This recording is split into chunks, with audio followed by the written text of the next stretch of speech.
So hi guys, welcome back to my to videos. तो इस video में दोस्तों डिस्कस करने वाले हैं यहाँ पर कुछ इंपॉर्टेंट कंपनीज को और उनसे रिलेटेड कुछ इंपॉर्टेंट अपडेट्स हैं जिसकी बात करेंगे इस वीडियो में। तो चलिए दोस्तों वीडियो की शुरुआत करते हैं। सबसे पहली कंपनी की बात करते हैं। पहली कंपनी का नाम है आइनॉक्स विंड लिमिटेड। बट इसको डिस्कस करने से पहले अगर आपने अभी तक चैनल को सब्सक्राइब नहीं किया है तो चैनल को सब्सक्राइब करके बेल आइकन को प्रेस कर लो और टेलीग्राम चैनल को भी ज्वाइन कर लो, जिसका लिंक आपको डिस्क्रिप्शन में देखने को मिल जाएगा। और एक डिस्क्लेमर भी है, जो भी कंपनी से रिलेटेड न्यूज़ एंड अपडेट्स हम लोग कवर करेंगे वो सारी न्यूज़ एंड अपडेट्स सिर्फ और सिर्फ एजुकेशन पर्पस के लिए है, सीखने के लिए है। तो उसको किसी भी तरह का इन्वेस्टमेंट एडवाइस मत समझना, आप खुद से रिसर्च और एनालिसिस भी कर सकते हैं।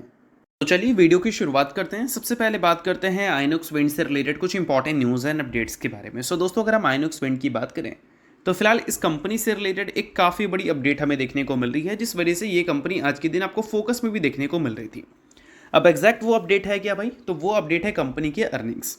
कंपनी ने अर्निंग्स रिपोर्ट किया है Q2 का, जहां पर कंपनी के revenue year on year basis पे 52.7% से ग्रो करते हुए नजर आए हैं और वही कंपनी की EBITDA 37.2% से ग्रो करते हुए नजर आए हैं। मार्जिन पिछले साल हमें देखने को मिल रही थी 22.7 का, जो कि इस बार गिरकर 20.4 का रिपोर्ट हुआ है।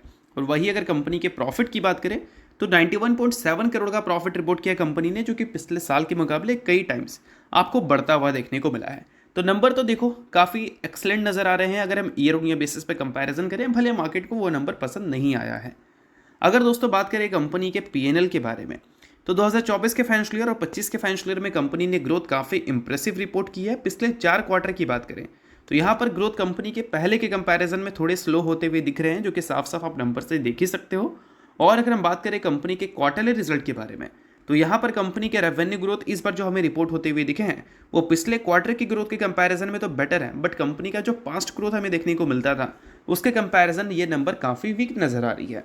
तो इसी वजह से बोल सकते हैं कि ये एक की रीज़न है, इस वजह से मार्केट को ये कंपनी के अर्निंग्स उतने भी इंप्रेसिव नहीं लगे हैं। बट दोस्तों, इन सारी चीज़ों के बाद एक अच्छी चीज़ कंपनी की तरफ से ज़रूर रिपोर्ट हुई है और वो रिपोर्ट हुई है कंपनी के बैलेंस शीट में।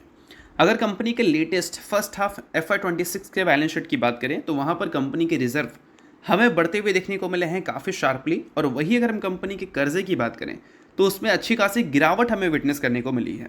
देखा जाए तो 23 के फाइनेंशियल ईयर में 2400 करोड़ का कर्जा था, 24 में कंपनी ने 2000 करोड़ किया, 25 में कंपनी ने 1500 करोड़ किया और अभी फर्स्ट हाफ तक 1140 करोड़ कंपनी का कर्जा है। और ये कर्जा हो सकता है 2026 के फाइनेंशियल ईयर में 1000 करोड़ से आपको नीचे जाता हुआ नजर आ जाए। तो ये चीज़ें बोल सकते हैं कि कंपनी ने नंबर्स बीच में जो अच्छे रिपोर्ट किए हैं उसके साथ कंपनी ने अपने डेट को भी रिड्यूस किया है। अब डेट कंपनी का एक टाइम पर ज़्यादा इसलिए भी था क्योंकि कंपनी करती प्रॉफिट नहीं थी। अगर कंपनी के प्रॉफिट के नंबर को देखोगे तो लगातार कंपनी के साइड से आते थे लॉसेस। अब लॉस में आएगी तो ऑब्वियस सी बात है, पॉकेट में तो पैसा है नहीं, आपको एक्सपेंशन के लिए लोन की तरफ जाना पड़ेगा। और लोन जैसे ही कंपनी ने लिया उसके बाद कंपनी ने एक्सपेंशन भी किया और एक्सपेंशन के बाद कंपनी के जो प्रॉफिट के नंबर हैं वो नेगेटिव से पॉजिटिव की ओर हमें कन्वर्ट भी होते हुए नजर आए। बट इन सारी चीज़ों के बाद अगर हम बात करें कंपनी के कैश फ्लो स्टेटमेंट के बारे में तो वहाँ पर एक नेगेटिव साइड भी इस कंपनी का देखने को मिलता है हमें, और वो दिखता है कैश फ्रॉम ऑपरेटिंग एक्टिविटी में। 23 के फाइनेंशियल ईयर में कंपनी ने 1100 करोड़ का नेगेटिव नंबर रिपोर्ट किया, 24 में कंपनी ने 366 करोड़, 25 में कंपनी ने 138 करोड़ का पॉजिटिव नंबर जरूर रिपोर्ट किया है। और ये नंबर को हम कंपेयर किससे करते हैं? कंपनी के पूरे साल के P&L से। 23 में कंपनी ने 712 करोड़ का लॉस रिपोर्ट किया था, तो चलो कंपनी के नंबर नेगेटिव में है, समझ आता है। 24 में कंपनी ने वंस अगेन लॉस रिपोर्ट किया, 48 करोड़ का नंबर नेगेटिव में, समझ आता है। 25 की बात करें तो 438 करोड़ का प्रॉफिट कंपनी ने रिपोर्ट किया, बट कंपनी ने जितना कैश रिपोर्ट किया है वो सिर्फ और सिर्फ 138 करोड़ है, जो कि प्रॉफिट से काफ़ी कम है।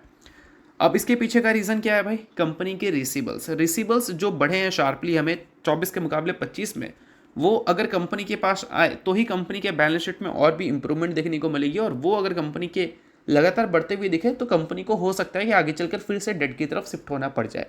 तो इस चीज़ को ध्यान में रखना, कंपनी प्रॉफिट तो कर रही है बट वो प्रॉफिट का पूरा पैसा कंपनी के पास आ नहीं रहा है, रिसीबल्स के तौर पर वो कंपनी मेंशन कर रही है, यानी कि उधार में वो सारे सर्विसेज कंपनी ने दे रखा है। तो इस चीज़ को ध्यान में रखना काफ़ी इंपॉर्टेंट है, बट जितनी भी चीज़ें हैं वो सिर्फ एजुकेशन पर्पज़ के लिए, ये भी मैं बता दे रहा हूँ। अब दोस्तों वीडियो में आगे बढ़ने से पहले बात कर लेते हैं सेबी रजिस्टर्ड टेलीग्राम चैनल के बारे में, जिसको चाहो तो आप ज्वाइन कर सकते हो। अब ज्वाइन करने का सबसे बड़ा बेनिफिट क्या है वो मैं आपको समझा देता हूँ। देखो, मार्केट से रिलेटेड जो इंपॉर्टेंट एनालिसिस होते हैं वो आपको यहाँ पर देखने को मिलता है, वो भी बिल्कुल फ्री ऑफ कॉस्ट। उसके अलावा काफ़ी सारी कंपनी के चार्ट्स आपको देखने को मिलते हैं रेगुलर बेसिस पे, जो कि यूट्यूब पे तो अब आपको देखने को मिलेगा नहीं। तो वो सारी चीज़ें आपको टेलीग्राम में ही अपडेटेड देखने को मिल जाती हैं। और इसके अलावा दोस्तों सेबी रजिस्टर्ड टेलीग्राम चैनल है, तो यहाँ पर आपको काफ़ी सारे कॉल्स वगैरह भी देखने को मिलते हैं, जिसका भी बेनिफिट आप ले सकते हैं। पास्ट में जो कॉल्स वगैरह यहाँ पर देखने को मिले थे, उसकी परफॉर्मेंस भी हमें काफ़ी अच्छी देखने को मिली थी, जिसको आप चाहो तो नोट डाउन कर सकते हैं। और साथ में दोस्तों यहाँ पर लाइव आकर जो भी आपके डाउट्स इंक्वायरीज हैं वो भी क्लियर किया जाता है। तो लिंक इसका आपको डिस्क्रिप्शन में देखने को मिल जाएगा, लिंक के थ्रू जाकर आप सेबी रजिस्टर्ड टेलीग्राम चैनल को ज्वाइन कर लेना। तो चलिए दोस्तों बात करते हैं अगली कंपनी के बारे में। सो अगली कंपनी का नाम है हिंदुस्तान एरोनॉटिक्स लिमिटेड यानी कि HAL। सो दोस्तों हाल ही में HAL ने अपने Q2 के अर्निंग्स को रिपोर्ट किया था। अर्निंग्स देखोगे तो बहुत ज़्यादा इंप्रेसिव हमें देखने को नहीं मिले थे, बट अर्निंग्स के साथ कंपनी ने कुछ चीज़ें ऐसी रिपोर्ट की थी जो कि थोड़ी सी सोचने वाली ज़रूर थी। उसके बारे में हम लोग बात करेंगे, बट सबसे पहले एक न्यूज़ की बात कर लेते हैं जिसमें मेंशन किया गया है कंपनी के स्टडी हमें रेडी होते हुए नजर आ सकते हैं मार्च 2026 में। इस चीज़ को ध्यान में रखना। और इसमें कुछ चीज़ें कंपनी आपको रिवील करती हुई नजर आ सकती है, जिसमें कंपनी ने कंफर्म कर रखा है कि कंपनी के कॉन्ट्रैक्ट आपको पेंडिंग देखने को मिलते हैं या फिर अंडर एग्जीक्यूशन स्टैंड में देखने को मिलते हैं। और इस कॉन्ट्रैक्ट की अगर हम साइज़ की बात करें तो वो लगभग देखने को मिलता है 2.52 ट्रिलियन रुपीज़ का। और ये अगर मान लो ऑफिशियल कंफर्म हो जाता है तो उस केस में कंपनी के ऑर्डर बुक में एक और मैसिव जंप हमें विटनेस करने को मिल सकती है, जो कि बिजनेस पॉइंट ऑफ व्यू से बेशक एक अच्छी खबर होगी। एग्जीक्यूशन कंपनी को स्ट्रॉन्ग करना पड़ेगा, एग्जीक्यूशन स्ट्रॉन्ग होता है, सभी चीज़ें कंपनी के लिए एक नंबर रहने वाली है। अब दोस्तों बात कर लेते हैं कंपनी के रिसेंट अपडेटेड Q2 के बारे में, जो कि कुछ खास अच्छा मार्केट को लगा नहीं, क्योंकि उसके बाद कंपनी में 3% की गिरावट हमें देखने को मिली थी। अब इसलिए वो चीज़ें हमें देखने को मिली क्योंकि नंबर्स तो चलो फिर भी एक टाइम पे हम इग्नोर कर सकते हैं, बट गाइडेंस मार्केट कभी भी इग्नोर नहीं करती। गाइडेंस अगर देखोगे तो अकॉर्डिंग टू गाइडेंस कंपनी की चीज़ें हमें देखने को मिले नहीं हैं। अब देखो दोस्तों, मैं आपको क्लियर कट सिनेरियोज बता देना चाहूँगा।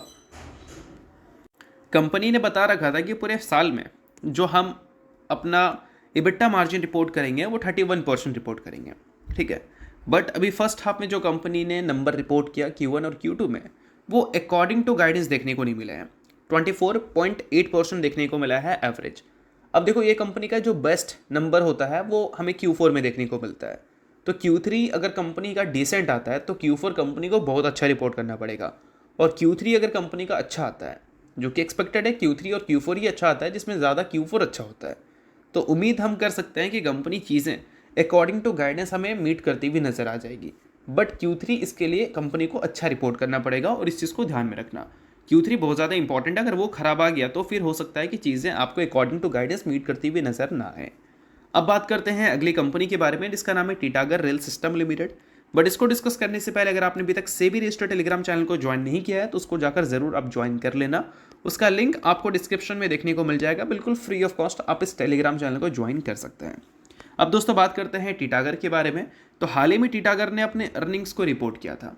अर्निंग्स अगर देखोगे बिल्कुल भी इंप्रेसिव नहीं थे, क्योंकि कंपनी के profit year on year basis पे 54% से गिरते हुए नजर आए थे और 37 करोड़ का ही प्रॉफिट कंपनी ने रिपोर्ट किया था। अब इतने गंदे अर्निंग्स के बाद अगर हम बात करें इस कंपनी के पेग रेशो के बारे में, तो मार्केट बोल रही है कि फ्यूचर के ग्रोथ पोटेंशियल को देखते हुए कंपनी का जो current price to earning multiple है वो बिल्कुल भी महंगा नहीं है, वो बहुत ज़्यादा अट्रैक्टिव है। इस वजह से पेग रेशो 1 से तो बहुत ही ज़्यादा कम है, 0.07 है। इसका मतलब ये है कि कंपनी के ऑर्डर बुक को देखते हुए मार्केट ने फ्यूचर को लेकर यही एज्यूम करके रखा है कि कंपनी के रेवेन्यू एंड प्रॉफिट अच्छे दिख सकते हैं। भले कंपनी 52 वीक हाई से अच्छा खासा आपको नीचे दिख रही है, कोई रिकमेंडेशन नहीं है, चीज़ों को समझो। देखो दोस्तों, ये कंपनी अभी एक कंसोलिडेशन फेज में है। कंपनी को रेगुलर बेसिस पर ऑर्डर मिल रहे हैं, चाहे हम शिप बिल्डिंग सेक्टर से बात करें या फिर रेलवे सेक्टर से। ऑर्डर्स कंपनी के पास बहुत है, कैपेसिटी ही कंपनी के पास नहीं है। तो अभी 1-2-3 साल कंपनी लगातार कैपेक्स पे ध्यान दे रही है, कैपेक्स कर अपने प्रोडक्शन कैपेसिटी को बढ़ाने पे ध्यान दे रही है। वो कंपनी का बढ़ता है तो उस केस में कंपनी के पास जो ऑर्डर बुक है उसको कंपनी रेवेन्यू में कन्वर्ट करने की कोशिश करेगी। और ऑर्डर बुक जो कंपनी का करेंटली है वो कंपनी के मार्केट कैप से भी हमें ज़्यादा देखने को मिलता है। तो बोल सकते हैं पोटेंशियल्स तो कंपनी के पास है भाई, फ्यूचर में एक अच्छे रेवेन्यू एंड एक अच्छे प्रॉफिट ग्रोथ रिपोर्ट करने का, जिसको कंपनी फिलहाल रिपोर्ट इसलिए नहीं कर पा रही है क्योंकि कैपेसिटी ही नहीं है। पहले कंपनी के नंबर को अगर देखोगे तो काफ़ी कंसिस्टेंट हमें डबल डिजिट से ग्रो होते हुए नजर आते हुए दिख रहे थे। अभी पिछले 3-4 सालों में क्या हुआ है कि कंपनी को काफ़ी रैपिडली ऑर्डर मिले हैं, जिसको कंपनी ऑन टाइम एग्जीक्यूट नहीं कर पाई, डिले हो रहे हैं वो चीज़ें। तो उस पर कंपनी फिलहाल ध्यान दे रही है कैपेसिटी को बढ़ाने पे, और इसी वजह से परफॉर्मेंस कंपनी का ख़राब दिखा है पिछले कुछ सालों में या पिछले 1-1.5 सालों में। अब दोस्तों बात करते हैं अगली कंपनी के बारे में, जिसका नाम है अजमेरा रियलिटी। रिसेंटली कंपनी ने Q2 के अर्निंग्स को रिपोर्ट किया था, जहां पर कंपनी के प्रॉफिट 14% से हमें गिरते हुए नजर आए थे, बट साथ में कंपनी ने स्टॉक स्प्लिट की भी अनाउंसमेंट की थी। अब स्टॉक स्प्लिट की बात करें तो 1:5 की रेशियो में हमें देखने को मिला था। सो अगर आप इस कंपनी के शेयर होल्डर हैं तो बेशक इस न्यूज़ को आप नोट कर सकते हैं। बाकी शेयर होल्डर अगर आप नहीं है तो आप इग्नोर भी कर सकते हैं। न्यूज़ तो इस वजह से मैंने बता दिया, बाकी ये कोई रिकमेंडेशन नहीं है। तो होप करता हूँ ये वीडियो आपको अच्छा लगा और लाइक कीजिए, पहली बार सब्सक्राइब कीजिए। बहुत बहुत शुक्रिया।